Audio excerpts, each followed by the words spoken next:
संजीव चंदन जी, आपको क्या लगता है कि क्यों क्यों प्रधानमंत्री जी को हर चुनाव में नेहरू की बातें करनी पड़ती हैं?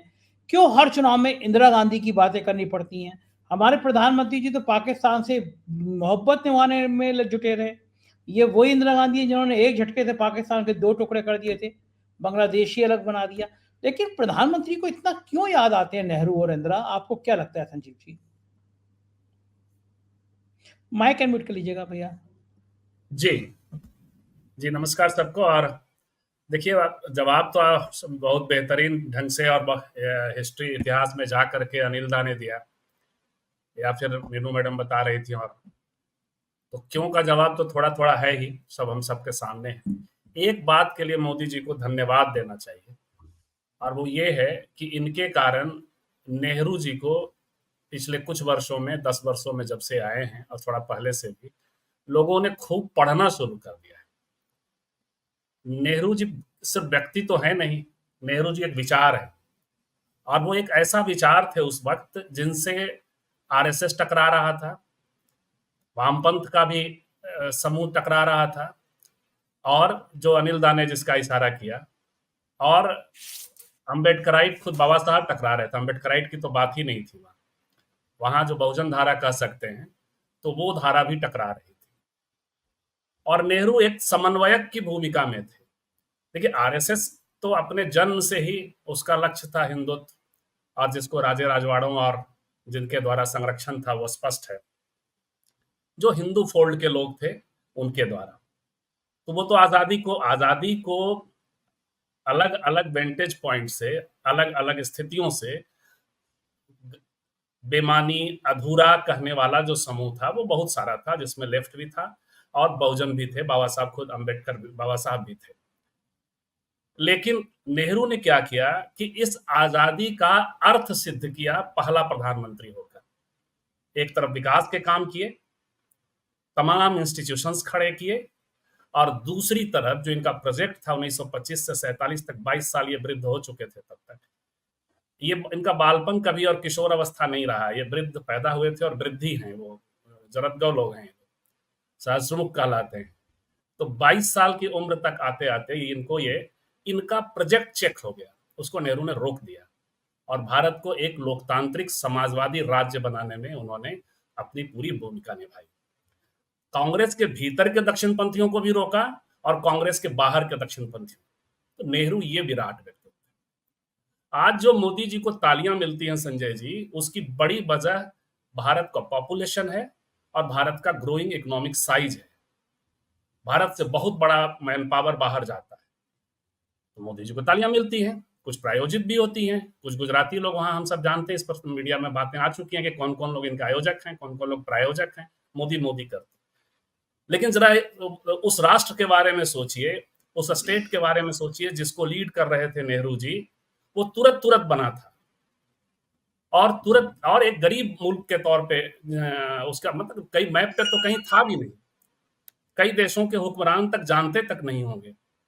उस वक्त नेहरू जी के अंतर्राष्ट्रीय नेतृत्व को दुनिया ने लोहा माना। ये नेहरू इतने विराट व्यक्तित्व है, उनसे तमाम लोग, उस वक्त के लोग जो टकरा रहे थे, उन सबका भी अपना व्यक्तित्व बड़ा था। लेकिन अब स्थिति यह है कि मोदी जी की ना वो हैसियत है वो नेहरू तक जाएं। तो उनका जो आरएसएस का एक प्रोजेक्ट है उसके तहत वो काम कर रहे हैं, क्योंकि उसके कैरियर है। दूसरा जो हो रहा है वो है इंदिरा गांधी।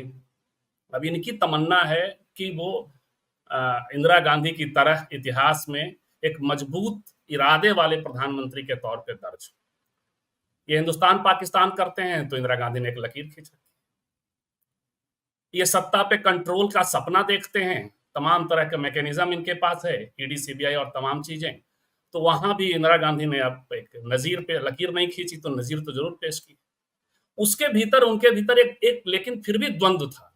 ये द्वंद्व रहित व्यक्ति, टकराते वहां से हैं, लेकिन इंदिरा गांधी को अपने 1975 के निर्णय पे द्वंद्व था, और वो सब इतिहास में सिद्ध हो चुका है, लोगों ने लिखा है अपने अपने संस्मरणों में। ये द्वंद्व रहित है। ये किसी भी हद तक जाकर के अपने विरोधियों को, इनको आलोचना पसंद नहीं। वहां भी नेहरू इनसे बड़े दिखाई पड़ते हैं। नेहरू की स्थिति ये थी कि उनकी कोई आलोचना नहीं लिखने वाला था, तो कहा जाता है कि उन्होंने छद्म नाम से खुद ही अपनी एक आलोचना लिख मारी और वो छपा है संजय जी। तो ये इतने विराट लोगों से ये टकराने की कोशिश कर रहे हैं, लेकिन इनके बस में ये चीजें नहीं है। प्रोजेक्ट का हिस्सा जरूर है जो इनको करना है। और दूसरा, इंदिरा गांधी से टकराने की वजह है उनके अपने व्यक्तित्व की कुंठा। नेहरू से तो कुंठा भी क्या रखेंगे, वो कहाँ नेहरू और कहाँ, तो वो तो सवाल नहीं है, लेकिन कुंठा इनको इंदिरा गांधी से है और नेहरू का एक प्रोजेक्ट जो आरएसएस वाला प्रोजेक्ट है उसके तहत ये अटैक करते हैं। संजय जी। बिल्कुल ठीक कह रहे हैं आप, और मुझे भी लग रहा है कि कुंठा है, क्योंकि इंदिरा गांधी जैसा विशाल हृदय, इंदिरा गांधी जैसी मजबूती, इंदिरा गांधी जैसे बुलंद इरादे, मुझे लगता है मोदी जी को भी बहुत समय लगेगा इंदिरा जैसा होने में। संजीव जी, आजकल मध्य प्रदेश में आप हैं, भोपाल में मध्य प्रदेश के चुनाव में प्रधानमंत्री जी बहुत बातें कह रहे हैं, लेकिन क्यों याद आ रहे हैं बार बार नेहरू और इंदिरा? देखिए संजय जी, जो हमारे पूर्व के वक्ताओं ने बहुत सारी चीजें, इतिहास की जो लगभग सारी चीजें कवर हो गई हैं, मुझे लगता है जो मुख्य चीजें कि बताने के लिए अब कुछ है नहीं। आपके पास जो सवाल थे, अब आप 10 साल में एक्सपोज हो चुके हैं। वो आप अब युवा जो है, हम लगातार घूम रहे हैं, हम रिपोर्ट कर रहे हैं, वो बार बार नौकरियों की बात करता है, महंगाई की बात हो रही है।